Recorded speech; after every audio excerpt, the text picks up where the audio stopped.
गुरु प्यारी साध संगत जी, आज फिर से एक सुंदर सी साखी आप सभी को सुनाने जा रही हूँ। गुरु प्यारी साध संगत जी, भक्ति की भावना कहाँ रहती है और कहाँ नहीं रहती। अहंकार और भक्ति, ये दोनों भावनाएं एक साथ कभी नहीं रह सकती। जिस इंसान को अहंकार है उसको भक्ति हो ही नहीं सकती। चाहे वो कितना सुमिरन करे, पूजा पाठ करे, वो भक्ति भावना उसके अंदर आ ही नहीं सकती, क्योंकि भक्ति का मतलब है सरेंडर, अपने प्रीतम प्यारे के प्रति अपने आप को सरेंडर कर देना। और जो इंसान ये सोचता है कि मैं हूँ, मैं कर रहा हूँ, मैं भगवान को अर्पित कर रहा हूँ, तो उसके अंदर वो भक्ति भावना नहीं है। आज ऐसी एक सुंदर सी साखी आप सभी को सुनाने जा रही हूँ कि एक अमीर के हीरे जवाहरात से भगवान खुश नहीं होते, एक गरीब के चावल के दाने से ही वो खुश हो जाते हैं, अगर वो श्रद्धा से चढ़ाया गया है तो। जो लोग भगवान को दिखावा करने की गलती करते हैं, भगवान के सामने दिखावा करते हैं, या कह लो दुनिया के सामने दिखावा करते हैं कि वो भगवान को मानते हैं और भगवान के बहुत बड़े भक्त हैं, भगवान ऐसे लोगों को कभी नहीं अपनाते। चाहे कितना भी वो ढोंग कर ले दुनिया में, लेकिन सच्चाई परमात्मा जानते हैं। लोगों को बेवकूफ़ बनाया जा सकता है, पर परमात्मा को कोई बेवकूफ़ नहीं बना सकता। तो आइए गुरु प्यारी साध संगत जी, सुनते हैं आज की ये सुंदर सी साखी।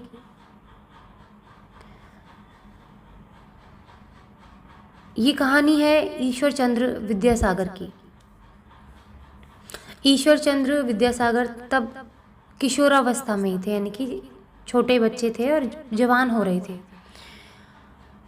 उदारता पूर्वक बांटते रहने की भावना का बचपन से ही उनके दिल में जगा थी, यानी कि वो बड़े प्यार से दान करते थे।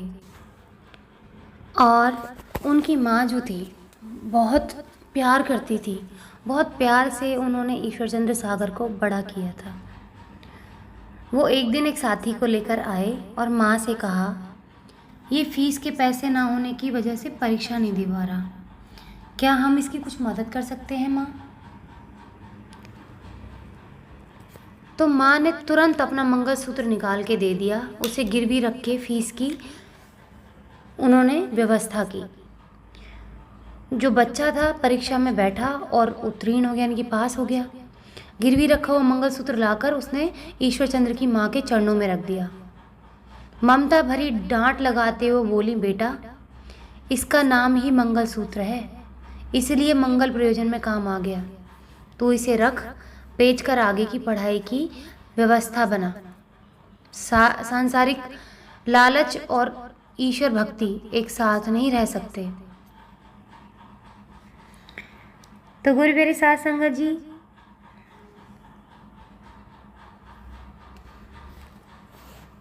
एक बार एक नगर यानी कि एक शहर के सेठ अपनी गुत्थियों के सल्यूशन के लिए, कि जो उनके मन में उधेड़-बुन चल रही थी, उसके समाधान के लिए वो एक मंदिर में पहुंचे।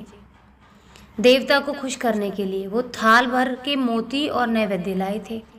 झरोखे में से झांक कर सेठ ने देखा तो एक फटे कपड़े वाला अस्थि पिंजर जैसा कोई गरीब इंसान, पर वो कृतज्ञता व खुशी से भरे आंसुओं से भगवान के चरणों पर चढ़ा रहा था उस सामान को जो लेकर के आया था, और प्रार्थना कर रहा था कि धन्य है आपका वरदान कि मैं सुख की नींद सोता हूँ और कोई मुझसे जलन नहीं करता, किसी को मुझसे ईर्ष्या नहीं है। सेठ ने पूजा तो की, पर इस पूरी अवधि में सेठ की जो मनस्थिति थी हाहाकार से भरी थी। ये वही सेठ थे जिनकी कहानी मैं आपको सुना रही हूँ।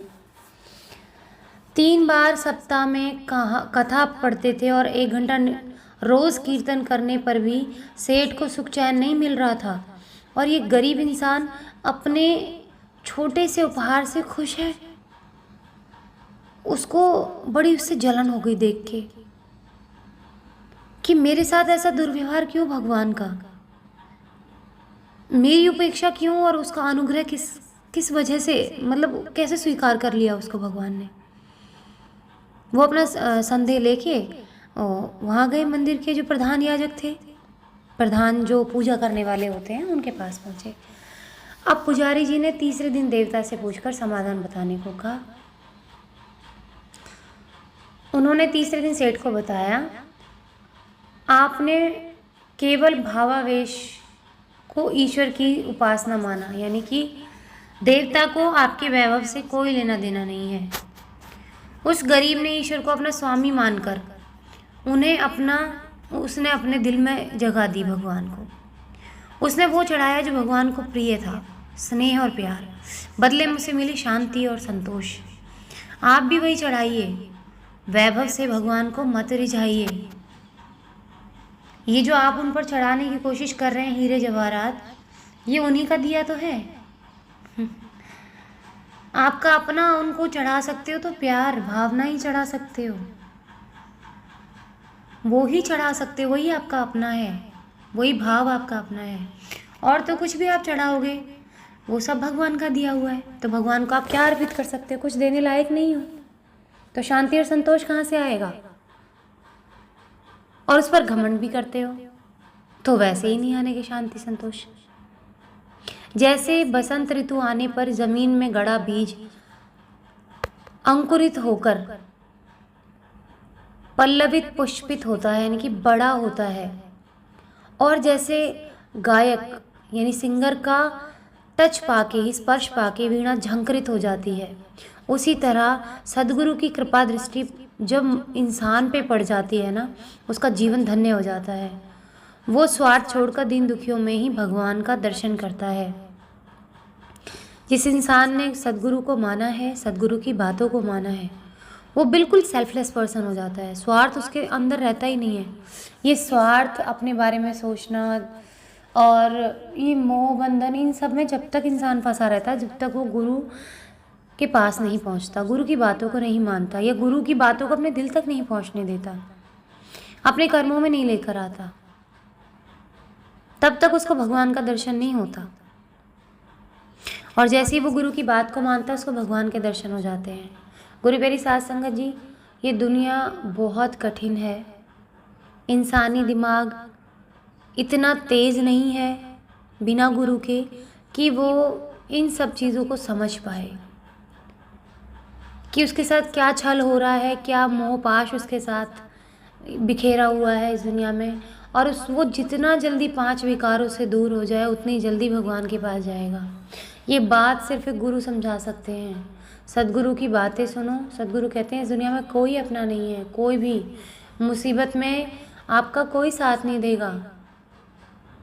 आप लंबे समय के लिए बीमार हो जाओ, आपका ऑपरेशन हो जाए, आप लंबे समय तक आपको लोग कहेंगे हमने झेला है इसको, जबकि भगवान ने कभी आपको ये नहीं कहा होगा कि उन्होंने झेला है। उन्होंने जबकि प्यार से, आप उनकी रट लगा के देखिए, आप लोगों से उम्मीद करते हैं कि मुसीबत में वो हमारा साथ देंगे, नहीं देंगे वो। लेकिन अब भगवान को जितना प्यार आप लोगों को देते हैं, जितनी अटैचमेंट आपको लोगों से है, उतनी अटैचमेंट एक बार भगवान से करके देखिए। कभी मुसीबत भी नहीं आने देंगे, और अगर मुसीबत आ भी गई ना तो ऐसे फुर्र से निकल जाएगी मुसीबत, पता ही नहीं चलेगा कि मुसीबत आई भी थी। तो सांसारिक मोह बंधनों में ना बंधे, अपने कर्मों को निभाएं। सिर्फ और सिर्फ हम इस धरती पर अपने कर्म निभाने आए हैं, मोह बंधनों में बंधने नहीं आए हम। जितना मोह बंधनों में बंधेंगे उतना हमें धोखा मिलेगा, उतना दुख मिलेगा, और जितना इन मोह बंधनों से दुख मिलेगा हम भगवान से दूर हो जाएंगे। या कई लोगों के साथ उल्टा भी होता है, जितना अपनों से दुख मिलता है वो परमात्मा की तरफ बढ़ चलते हैं। जो होता है अच्छे के लिए होता है, जिंदगी में जो भी होता है अच्छे के लिए होता है। क्योंकि भगवान जिस इंसान से प्यार करते हैं ना, उसके जीवन में दुख भर देते हैं, उसे उस हर इंसान का चेहरा दिखा देते हैं जिस हर इंसान से वो प्यार करने का दावा करता है। उस हर इंसान का वो चेहरा दिखा देते हैं कि ये तुझसे प्यार नहीं करता, ये तुझसे प्यार नहीं करता, मतलब के नाते हैं। और जितनी जल्दी ये बात समझ में आ जाती है, उतना ही खुश नसीब वो इंसान होता है। आज कहीं ना कहीं मैं भी खुद को, अपने आप को खुश नसीब समझती हूँ कि अच्छा हुआ जो मुझे हर एक इंसान का असली चेहरा भगवान ने दिखाया। दुख लग रहा है अभी भी कहने में, क्योंकि मैं इंसान हूँ, लेकिन अच्छा है कि सब रिश्ते नातों से मेरा पीछा छूट चुका है। मैं अपने भगवान की तरफ जा रही हूँ, बस यही मेरी मंजिल है। और मैंने जल्दी पा लिया है, कुछ लोग तो बुढ़ापे में पाते हैं, लेकिन मैंने एक सही समय से इस सीढ़ी को प्राप्त कर लिया है और मैं बहुत खुशनसीब हूँ और बहुत थैंकफुल हूँ भगवान की। बस उनसे यही दुआ करती हूँ, बस आप मेरा साथ मत छोड़ना। सब ने मेरा साथ छोड़ दिया, आप मेरा साथ मत छोड़ना। और आप सब भी भगवान से ये विनती करो कि भगवान आप हमें अपना लो, हमें इस दुनिया में किसी की ज़रूरत नहीं है। आज इसी के साथ इस सुंदर सी साखी को यहीं समाप्त करना चाहूँगी। मिलती हूँ आपसे अपनी अगली वीडियो में नई साखी के साथ। तब तक के लिए खुश रहें, सुमिरन करते रहें, सच्ची सेवा करते रहें।